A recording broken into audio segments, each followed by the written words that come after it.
Of Genesis chapter 18, I'll be reading from verse 17 to 19, and I read.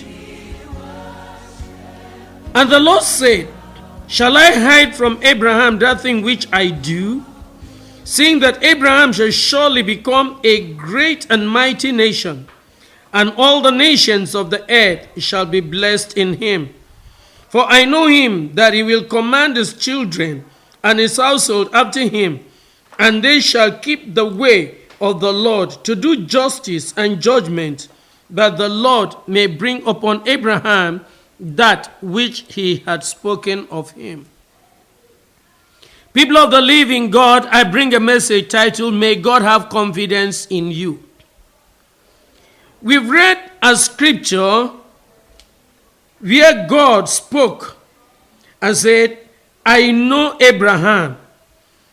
And God had confidence in him and said that Abraham will command his children. And for that reason, God was able to entrust to him a great heritage which he knew he will be able to transfer to the next generation.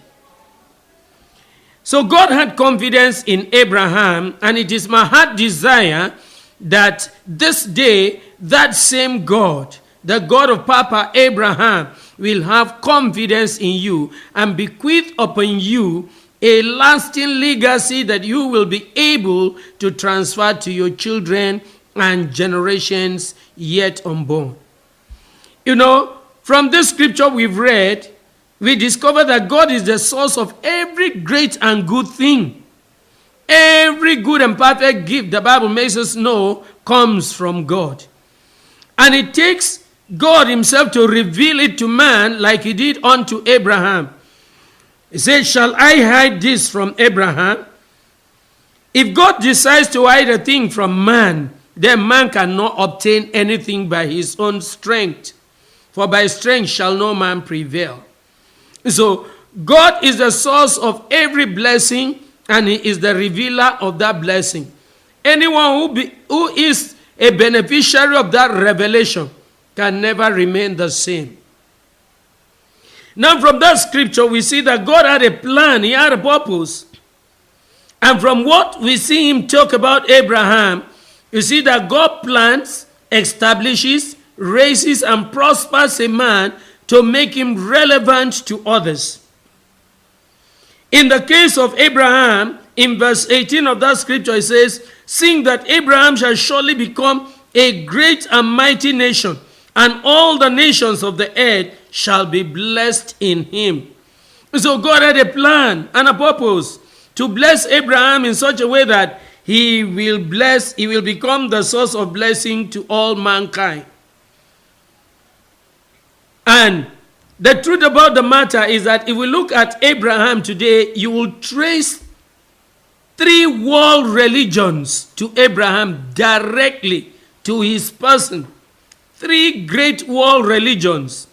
And we begin to say that if these 3 religions came out of Abraham, then anyone who lays claim to the God of Abraham has no right whatsoever to destroy life in the name of religion, has no right to be involved in any form of destruction, vandalism, arson, and all other in the name of religion. Because the God of Abraham had intended that Abraham will be a blessing to all humanity. And here, why God had confidence in Abraham was that he was very sure that Abraham shall command his children, his household, so that they shall keep the commandment of the Lord and do justice and judgment. So God intended that Abraham should transfer to the next generation all that he will teach him, all that he will bestow upon him, all that he will bequeath upon him shall not be lost on him alone, but shall be transferred to the next generation. So God is so interested about generational re-engineering and repositioning.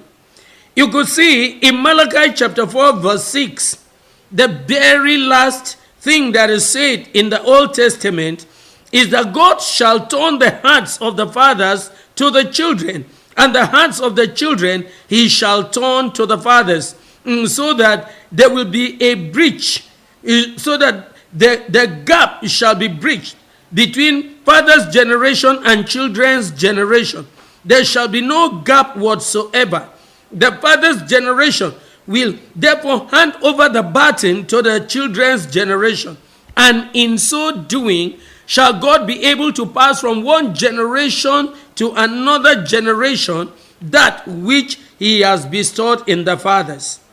So it is often a wrong thing. It is often wrong to hear the younger generation talk about the older generation as a generation of no good, as the old generation, as a wasted generation. No, that is not God's plan. Hear what the scripture says. In that scripture we've referred to in Malachi 4:6. It says, and he shall turn the hearts of the fathers to the children, and the heart of the children to their fathers, lest I come and smite the earth with a curse. So, whenever there's a generational disconnect, the result is always unpalatable. The result is always, something unseemly, something not nice to behold.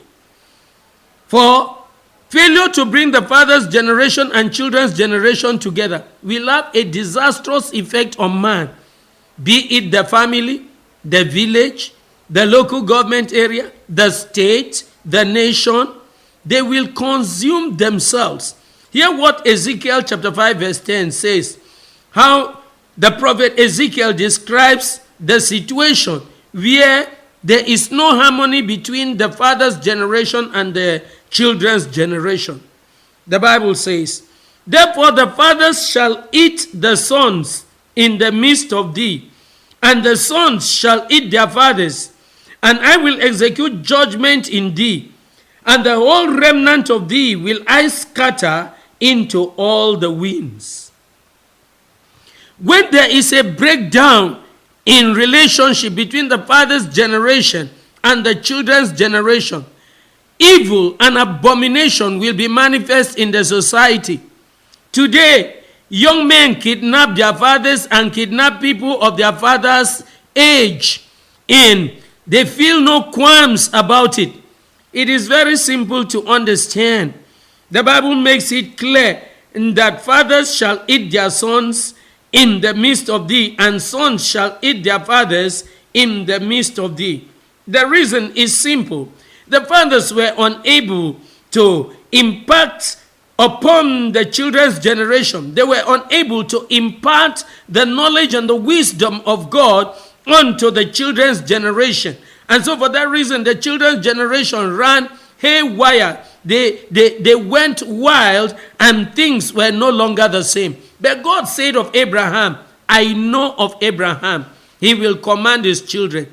Today, the breakdown in order, the breakdown in discipline and order in the society can be placed rightly on the family structure, whereby parents have been unable to influence the children positively, whereby parents have left the children to be on their own, and all they learn is from the internet, and most of the things they learn from the internet, most of the time, is pornography. And these children have been let loose. The parents are no longer in church, and if they are no longer in church, they cannot bring their children to the church, and there is a breakdown completely in the knowledge of God. There's been no transfer of the knowledge of God from one generation, from the older generation to the younger generation, from the father's generation and to the children's generation. The result is that society seems to decay and to break down, and everyone is paying dearly for it. The children are suffering. The father's generation are also suffering because the knowledge of God has eluded. The knowledge of God has escaped from families. But today, we want to draw our attention back to the word of God, that if we must avoid the prophetic judgment of God, whereby God will scatter generations, will scatter people, both fathers and children, to all the winds, We must return to the pattern that God laid for Abraham, that Abraham should command his son, his children, that Abraham should bring up his children in the fear and in the nurture of the Lord. For the word of God makes it clear that if we train our children in the way they ought to go, when they get old, they shall never depart from it. If we do it, we will benefit from it. But if we fail to, there is going to be God's judgment, suffering in every aspect, every facet of the society. Not one of it will be left out. The families will suffer. Right in our villages, we'll see abominations. In our local government areas, in our state, in our nation, we cannot run away from that which God has ordained. For Abraham shall be a blessing to all the nations. If Abraham shall be a blessing to every family in the earth, what was the principle on which Abraham ran his family? Number one was that he commanded his family, and he ensured that his family kept the laws of God and they did justice and judgment. If we want to see God's kind of blessing upon our families, upon our villages, upon our cities, upon our states, upon our nation, then let us go back to the principle of first mention. When God first mentioned how it should be done, how we should have a good and a successful society. This evening, I want us to return to this principle. If you bow your heart, we are going to pray. Father, that which you did through Abraham, do through as many that will make themselves available tonight. Win hearts for yourself, that you might win the nation unto yourself. In Jesus' name.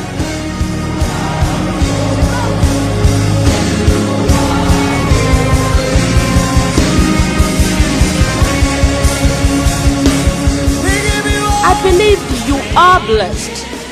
For inquiries, prayers, and counseling, visit our Uyo branch, Restoration Ministry International, number 5 Methodist Church Road off Uwangiba Road, Uyo, or our headquarters in Calabar, 58 Howell Street. You can call 0805 276 7092, 0802 3028 393, or 0807 284 2403.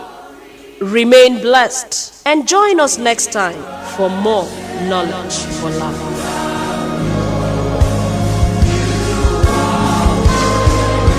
With your hands lifted up in your own voice, with your own song, fill this room with worship. Fill this room with worship. We love you, Lord.